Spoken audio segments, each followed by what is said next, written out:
یہ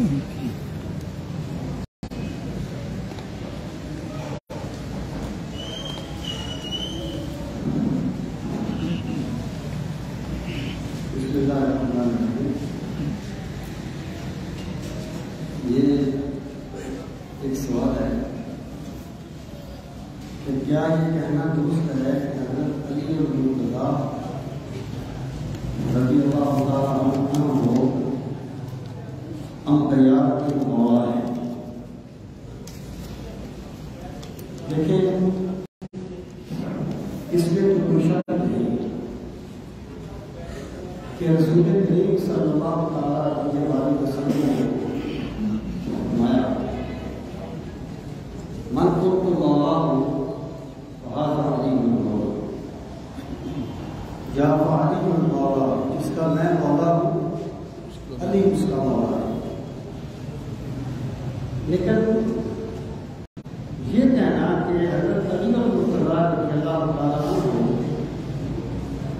انبیاء کے مولا ہے،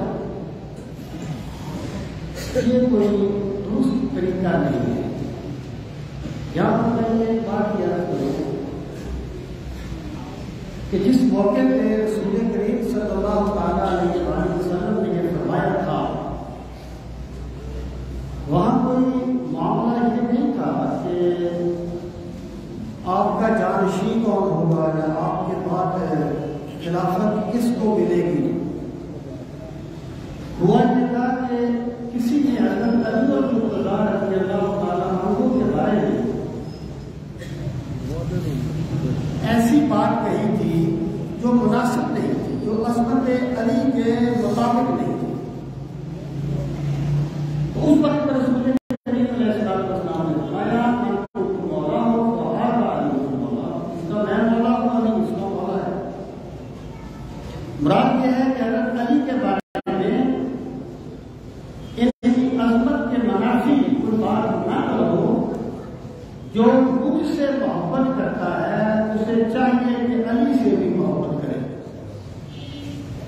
اور جس صحابی نے، ان کا نام غالباً عبداللہ بن برہ یا برہ بن عبداللہ ایسا ہوتا ہے، اس میں نام ہے، وہ کہتے ہیں میں نے یہ بات کہی تھی اور سرکار کا یہ فرمان سننے کے بعد مجھے حضرت علی سے اتنی محبت ہو گئی تھی کہ روئے زمین پہ مجھے کسی سے اتنی محبت نہیں تھی۔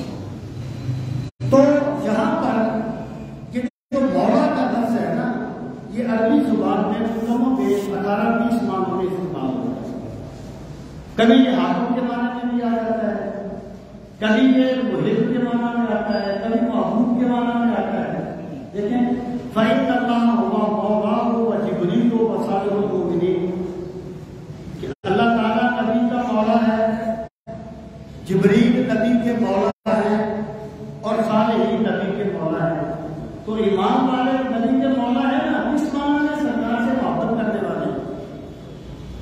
یہ مختلف معنی بدل گئے تھے جملے میں۔ وہ تو حضرت سکینہ والی آپ جملے بیان سنتے رہتے ہیں، سکینہ نے کیا کہا تھا، انا مولا رسول اللہ، میں سرکار مدینہ کا غلام ہوں۔ یہاں پر مولا غلام کے معنی میں۔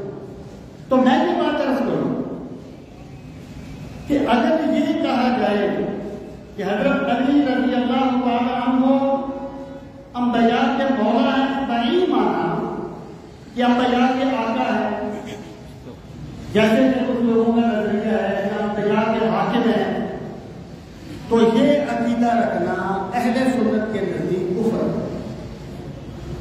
اہل سنت کا یہ اجماعی عقیدہ ہے کہ کوئی غیر نبی کسی نبی کا ہم مرتبہ نہیں ہو سکتا۔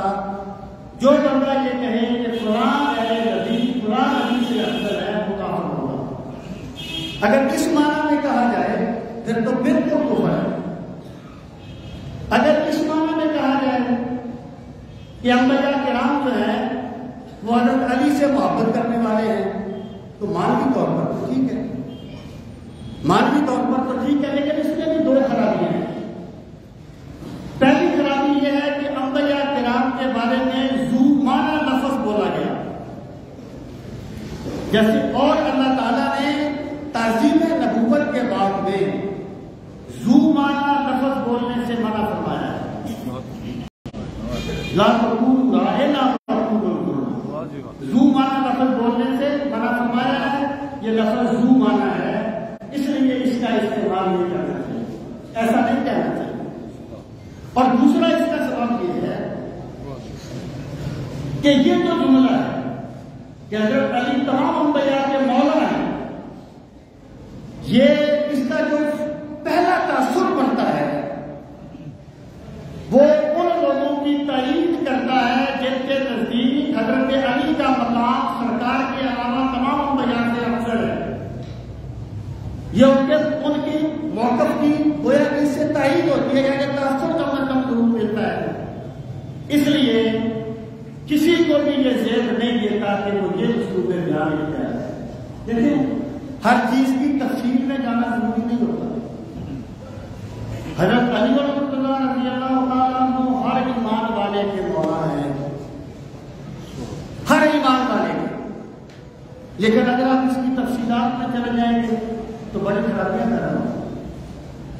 مثلا بخاری اس کی مثال یہ دیتے ہیں کہ اگر کسی نے کہا اللہ خالق کل شیء, اللہ تعالیٰ ہر چیز کا خالق ہے, بالکل صحیح ہے. اب اللہ چیزوں کی تفصیلات میں چلا جائے اور کوئی یہ کہے میرا رب وہ ہے جس نے خنزیروں کو بنایا, تو یہ کفر ہوگا. اسے چاہیے تھا کہ اللہ کی عظمت اس طرح بیان کرتا کہ اس کی شاعر شان ہے. ہر چیز کی تفصیل میں جانا ضروری نہیں ہوتا, صرف اپنے آپ کو نمایاں کرنے کے لیے زو مانا جملے بول کے لوگوں میں شکوک و شبہات پیدا کر دینا, یہ کسی نفسیاتی بیماری کا اظہار تو ہو سکتا ہے, اسے دین کی خدمت نہیں کہا جاتا. بہت خوب. اہل سنت کے عقائد بالکل واضح ہے, ان میں کوئی وہاں نہیں ہے. اس لیے میں یہ سمجھتا ہوں کہ ایسا جملہ بولنا ایک لحاظ سے تو بالکل کفر ہے اور دوسرے لحاظ سے ایک مشکوک اسلوب بیان ہے. کسی کو یہ زیب نہیں دیتا کہ وہ اس معنی میں اس طریقے سے کلام کرے. حضرت علی رضی اللہ تعالیٰ عنہ کا ہر مومن کا مولا ہونا اس سے کوئی کلام نہیں ہے, لیکن یہ اللہ نے بیان کی. اللہ تعالیٰ کا ورسول